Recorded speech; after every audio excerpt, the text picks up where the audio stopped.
semuanya? Kira-kira perlu kenalan nggak? Perkenalkan, nama saya Steve Rasrioni Babarmono. Bisa dipanggil Steve ya?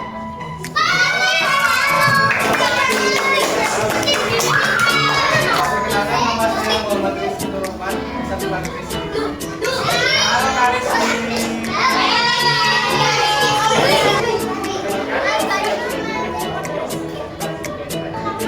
Halo Kak Brenda. Oke, perkenalkan, nama saya Brenda Prasya. Bisa dipanggil Kak Pras atau Kak Syah. Paham? Oke, bisa lanjut? Berarti siapa yang tahu tentang Pancasila? Angkat tangan. Nanti apa sih? Sila pertama. Sila kedua. Sila ketiga. Kelima. Oke, di sini kita akan belajar menerapkan Pancasila. Sila kelima dalam kehidupan sehari-hari. Paham? Yang pertama, apa sih itu Pancasila? Ada yang tahu? Kita jelasin ya. Pancasila adalah sebuah dasar negara dan ideologi resmi Indonesia yang terdiri dari 5 sila. Jadi, Pancasila itu sendiri adalah dasar negara ataupun ideologi secara resmi dari negara Indonesia. Jadi, kalau kalian ada pertanyaan atau ada yang tanya ke kalian tentang apa sih dasar negara ataupun ideologi dari Indonesia? Jawabannya apa, Dede? Apa? Apa? Pancasila. Sekali lagi apa? Pancasila. Sila yang pertama bunyinya gimana?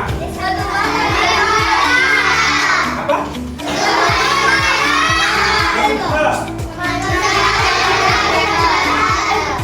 Manusianya apa? Ketiga? Yang keempat?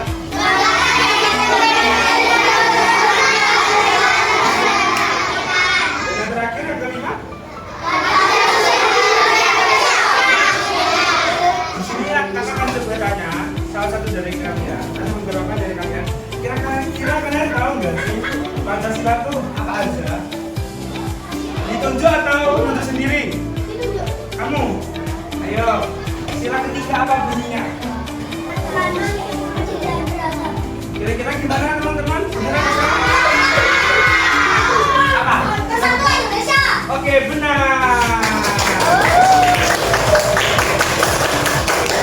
Kalau yang kelima apa? Apa? Ayo. Oke, benar. Oke, pertama. Oke.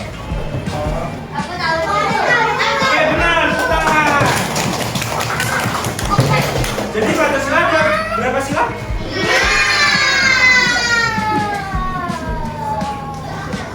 Sila keempat mengenai makna dan bunyinya. Apa bunyi sila keempat?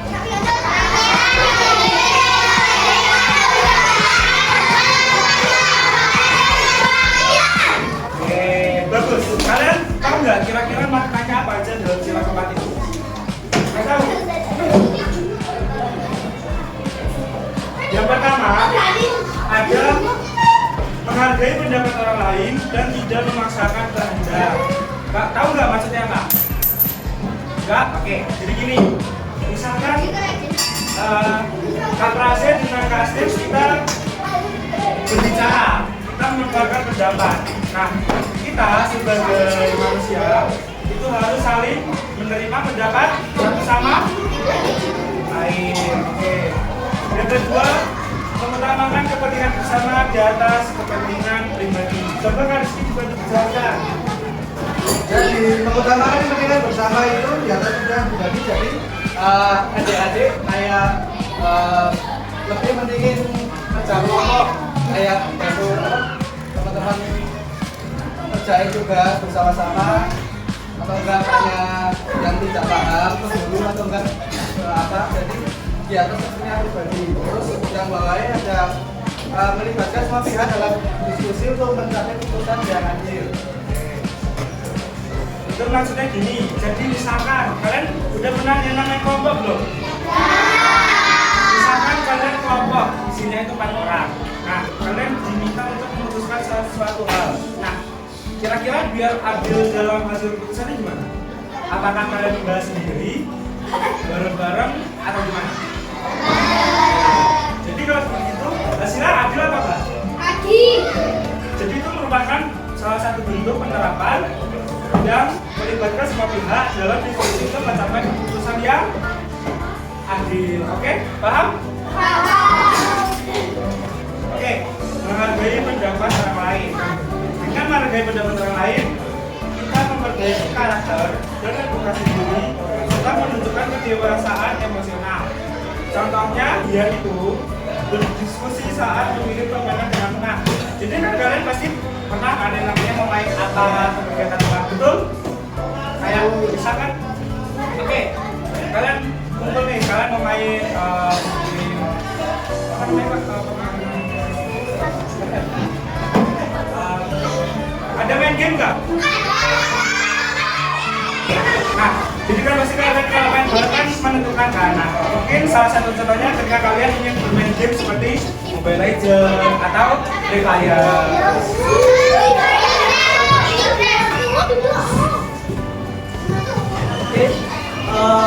Bersikap terbuka. Orang yang terbuka cenderung lebih mudah bergaul dan memiliki banyak teman karena menghargai perbedaan. Contohnya seperti berani berbicara ketika diskusi kelompok di kelas. Ada tahu musyawarah sama mufakat? Ya, jadi aku akan mengenal itu musyawarah dan mufakat. Musyawarah adalah proses diskusi atau perundingan antara beberapa pihak untuk mencapai kesepakatan atas keputusan bersama dengan tujuan menyelesaikan masalah tanpa merugikan pihak manapun. Nah, kalau mufakat sudah kesepakatan yang dicapai setelah musyawarah di mana semua pihak dengan keputusan yang diambil. Ya pokoknya tuh musyawarah sama mufakat tuh kayak perundingan gitu deh, kayak perundingan sebuah masalah atau sebuah masalah agar mencapai tujuan yang benar. Contoh musyawarah di sekolah membahas peraturan kelas bersama. Yang kedua, menentukan tugas kelompok. Yang contoh musyawarah di rumah, yang pertama memutuskan liburan keluarga. Untuk yang kedua, menentukan tugas rumah tangga bersama-sama. Oke, menghormati hasil keputusan. Mengapa kita perlu menerima keputusan bersama? Agar dengan menerima keputusan kita membantu manusia sekitar kita supaya semua yang mungkin itu tidak besar. Kerjasama dalam kelompok. Pentingnya kerjasama untuk mencapai tujuan. Untuk contohnya seperti gotong royong dalam membersihkan kelas. Pasti ada di sini pernah ya, gotong royong membersihkan kelas ya. Siapa yang gak rajin piket? Ayo, siapa yang gak rajin piket? Ayo. Sebelum kita kakak ada sesuatu yang menyenangkan. Kita akan explication dulu ya. Kita akan programan sedikit. Kalau kakak bilang dikasih apa, kalian bilang dikasih B, kasih O, kasih B. Bisa? Kasih dasar. Bisa gak? Dikasih B, kasih O, kasih B. Bisa? Bisa? Bisa ya? Ini tangannya gini. B-nya gimana? B-nya gini. O-nya gini. B-nya? Paham? Paham. 1, 2, 3. Dikasih apa? Dikasih B, kasih O, kasih B. Wow, keren. Wow, keren. Wow, keren. Wow, keren. Bisa sekali lagi? Dikasih apa? Dikasih B, kasih O, kasih B. Wow, keren. Wow, keren. Wow, keren. Wow, keren. Oke, mungkin sekian untuk kegiatan kita hari ini. Terima kasih banyak kakak ucapkan kepada dari semua. Semangat belajarnya, jangan kami dari kakak-kakak untuk mengira bersama kita. Kami undur diri. Sekian, wassalamualaikum warahmatullahi wabarakatuh.